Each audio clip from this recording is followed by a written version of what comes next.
Aujourd'hui, on va essayer de continuer la halachot de Purim. On a parlé hier sur le sujet de Zecher Mahaset HaShekel. Maintenant, on va passer sur les mitzvot du jour même de Purim. On a dit même Zecher Mahaset HaShekel, donc on peut le donner aussi le jour de Purim. Mais il y a des mitzvot qu'on peut les faire que le jour de Purim. Alors, où on apprend qu'on doit faire ces mitzvot-là, ça c'est dans la Megillah elle-même. On voit la fin de la Megillah, et c'est marqué وَهَيَّمِمْ هَأَلَّهِ نِزْكَرِمْ وَنَعَسِمْ. On doit, ces jours-là, on doit se rappeler d'eux, et aussi on doit les faire, na'asim, shona'asiya. Alors on dit nizkarim, c'est quoi? C'est la lecture de la Megillah.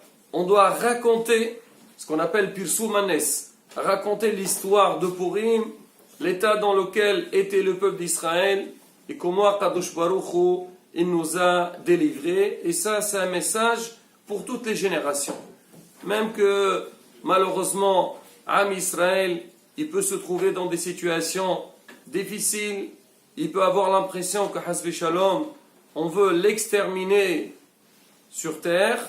Mais malgré tout, il doit avoir la Emouna Shlema. On a Kadosh Baruch Hu, il doit renforcer sa émouna et jamais tomber dans le houch, jamais tomber dans le désespoir et se dire c'est fini, il n'y a plus de chance, et Hasbe Shalom, on a tout perdu. Pas du tout. Au contraire, on a Baruch Hashem, on a une histoire, l'Am Israël a passé beaucoup d'événements et à la fin, on a toujours vu que la présence d'Akadosh Baruch Hu était là. Comme on le dit dans le Mizmor de Tehillim, Hene lo yanum velo yishan shomer Israël. Celui qui protège, celui qui garde le peuple d'Israël ne dort pas. Et il est présent. C'est ce qu'on voit dans la Megillah. Ce soir-là, donc le roi Hashverosh il n'a pas pu dormir. Alors on dit que dans la Megillah, le mot Melech, c'est Kadosh Baruch Hu. C'est toujours, il y a un moment donné, qu'Akadosh Baruch Hu, il est présent. Mais des fois, on n'arrive pas à le ressentir. Il faut travailler sur ça. Mais il y a des moments qu'Hachem, il nous montre dans le monde entier qu'il est avec nous, il est derrière le peuple d'Israël. Et ça, pour Rabotai, qu'on puisse nous renforcer cette émouna, il faut lire, il faut voir, il faut faire des rappels du passé. Et donc, il y a une obligation de lire la Megillah. Et après, il y a les autres choses qu'on doit faire, du style le Aïné Matanot Le'Avioni, Mishloach Manot, Sordat Purim. Bezat Hashem, on essaiera de parler de ça dans la suite. Mais aujourd'hui, on va parler surtout sur le Aïnian de la lecture de la Megillah. Quand est-ce qu'on doit la lire? C'est qui doit la lire? C'est qui doit l'écouter? Dans quelles conditions ça doit se passer? Et il y a aussi un autre thème, on verra si on a le temps. On le fera aujourd'hui, sinon la prochaine fois. C'est au niveau de la lecture elle-même. Faire attention de ne pas se tromper. On verra, Bezat Hashem, tous les détails à ce sujet. Alors, pour commencer, c'est quand qu'on doit écouter la Megillah? Alors, la Megillah, on doit l'écouter le soir et le jour. Ça veut dire, cette année, ça tombe mercredi soir. Donc, mercredi soir et jeudi matin. Donc, la veille du 14, la nuit du 14 et le jour du 14. On sait que nous, à Israël, la journée commence la nuit. On apprend ça de Maaseh Bereshit, de la création du monde.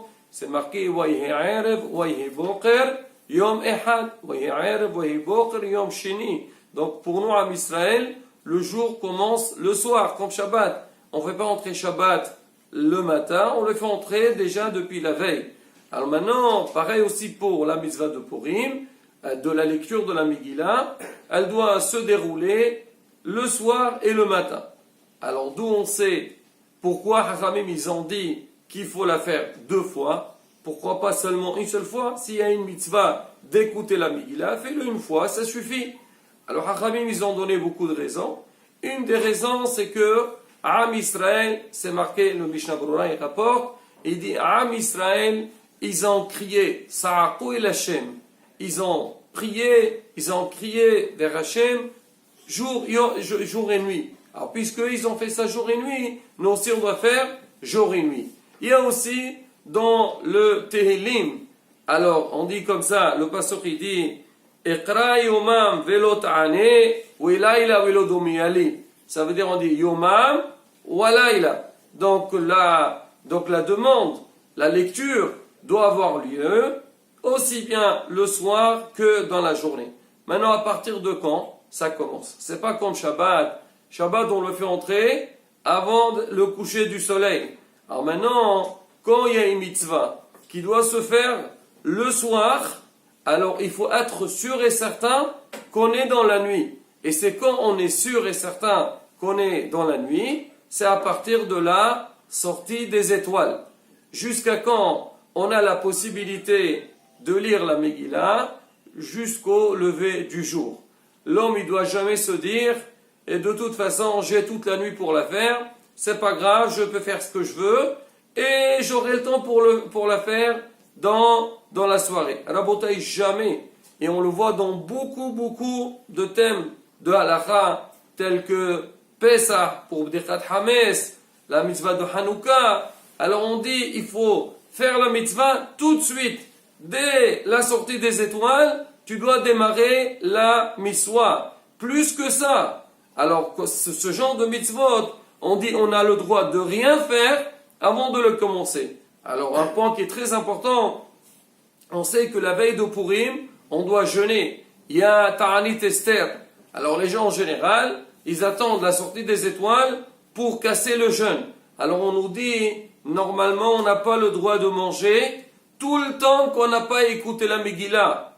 Tu dois écouter la Megillah, après tu peux manger, boire, tu fais ce que tu veux. Excepte les personnes qui ont des difficultés, par exemple il y a des gens qui ne peuvent pas venir à la synagogue, on parlera de ça aussi dans la suite. Alors ceux-là ils vont écouter la Megillah tard, c'est vrai qu'on leur dit de préférence ne pas manger avant d'écouter la Megillah, mais si c'est difficile pour eux, alors on pourrait leur permettre de manger quelque chose de provisoire, pas quelque chose de fixe. Alors maintenant, donc pour la lecture de la Megillah, il faut la démarrer à partir de la sortie des étoiles, jusqu'au lever du jour.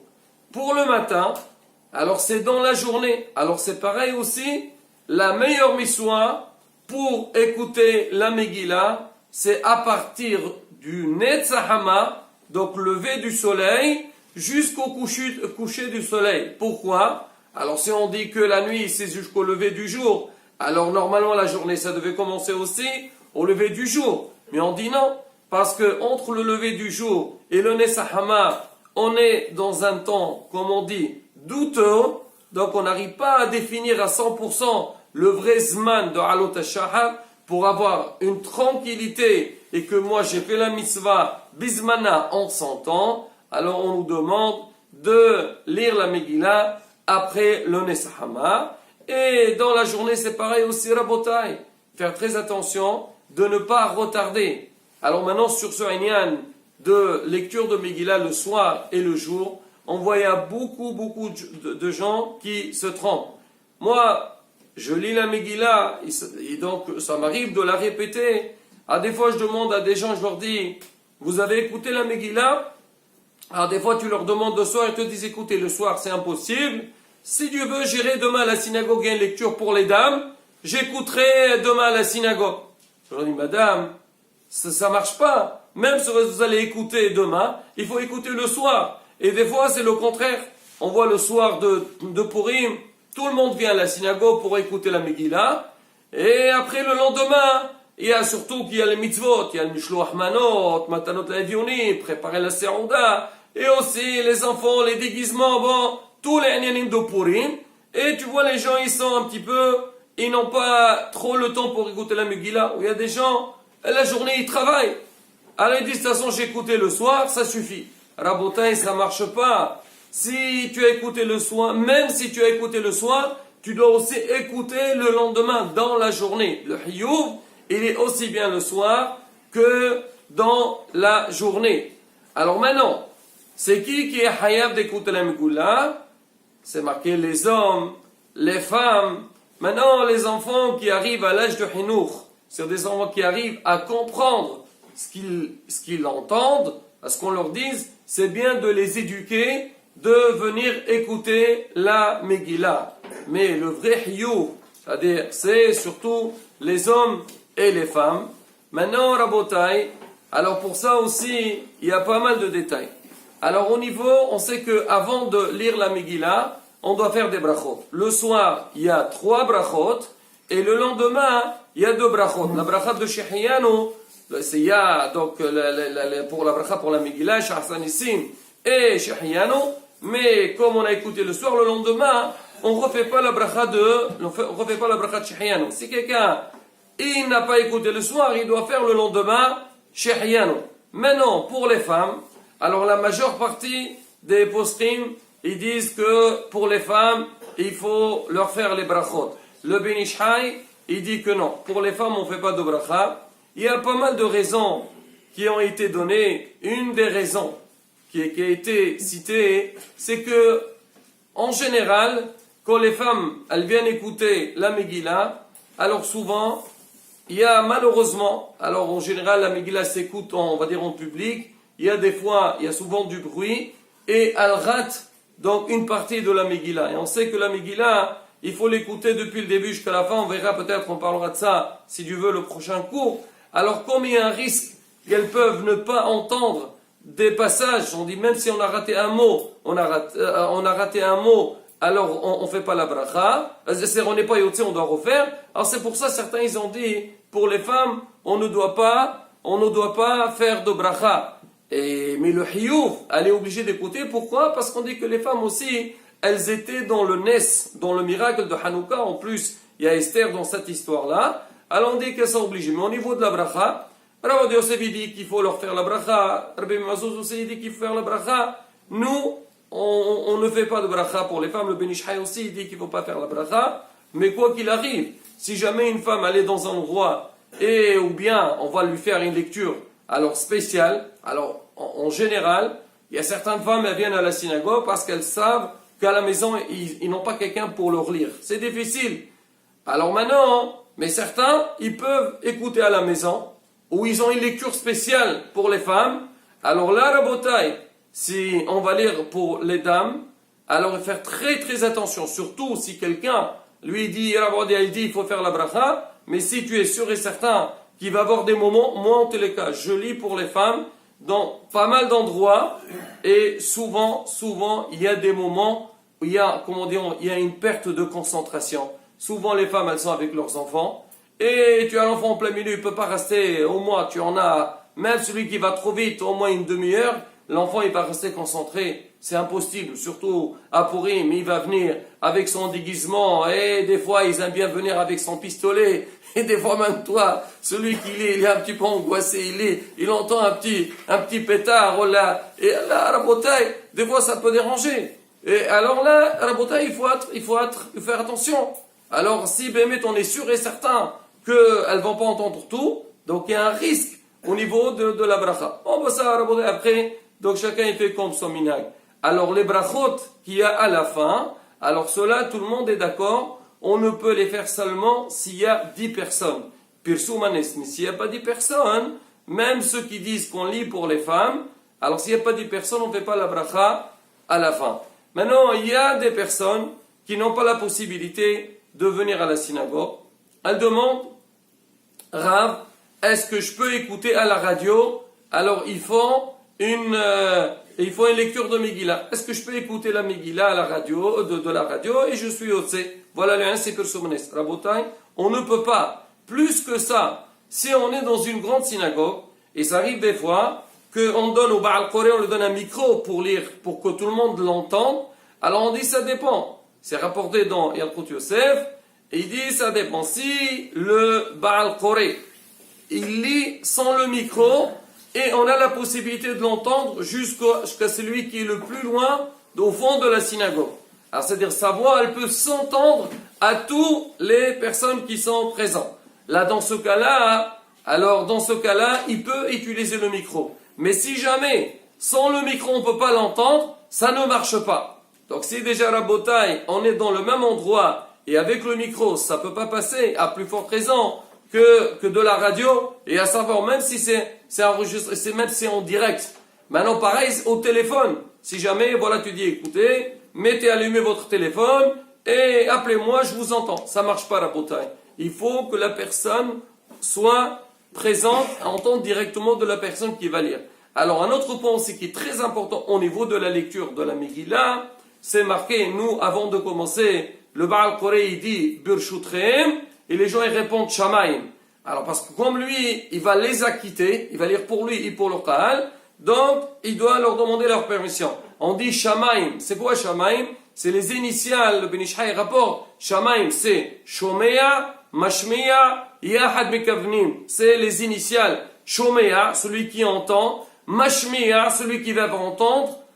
Il fait entendre. Yahad, ensemble, Mekavnim. C'est-à-dire, moi je veux lire la Megillah, je dois penser acquitter le public qui est présent.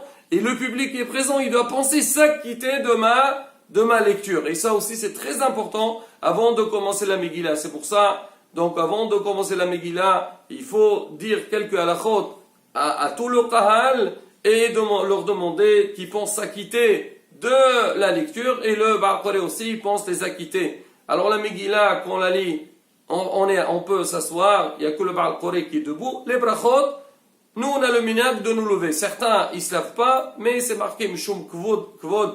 La lecture, Tzibour, c'est bien que tout le monde se lève, on fait les brachot, après tout le monde s'assoit, le Baal Koré doit faire très attention, parce que quand les gens ils s'asseyent, des fois ils bougent les chaises et tout, il y a du bruit, ne commence pas tout le temps qu'il n'y a pas le silence total. Voilà la beauté en gros, le lien de la lecture de la Megillah, Bezat Hashem, on fera un prochain cours sur donc, le déroulement de la lecture et les choses sur lesquelles on doit faire attention.